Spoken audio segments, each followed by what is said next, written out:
Welcome to the channel. In recent months, Elementary OS really seems to have found its momentum again. Back in March, we saw the bug fix release 8.0.1, and now, on the official blog, a series of new updates have been announced that bring fresh energy to the project. Let's take a look at them, one by one. Starting with quick settings, there's now a new toggle called Prevent Sleep, perfect for anyone who doesn't want their computer going to sleep during presentations or long work sessions. They've also fixed a bug with dark mode. If you manually enable the dark theme, the scheduled changes now resume automatically at the next scheduled time. Plus, on the lock screen, the lock button has been replaced with Suspend, making session management even more intuitive. Moving on to system settings, the local settings page has been completely redesigned for better organization and responsiveness, with neatly aligned options and improved links to other settings. You can now search for About This Device to quickly jump to the system info page, and the prompt to reboot after an update is much clearer. There's also an improvement for Wacom tablet users. If a stylus isn't detected, the app no longer crashes.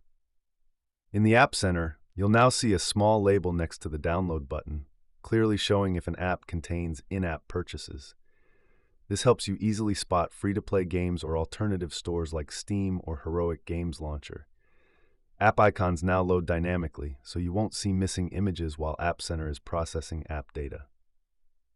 Big news also in early access. The team is working on some major features, likely coming in Elementary OS 8.1 or even 9. The highlight is a new app called Monitor, now available for testers.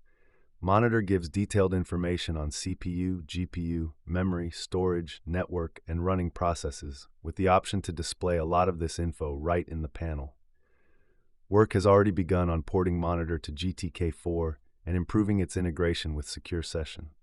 And finally, one of the most significant changes is all about multitasking. The Elementary OS dock is getting a brand new workspace switcher, probably the biggest change to the Pantheon shell since its beginning. The switcher shows open workspaces as tiles with running app icons. You can select a workspace, reorganize them with drag and drop, and add new ones with the plus button. Selecting the current workspace launches the multitasking view. Basically, multitasking is now much more accessible, even just with the mouse. So, Elementary OS is making a real comeback among user-friendly Linux distributions. Thanks for watching.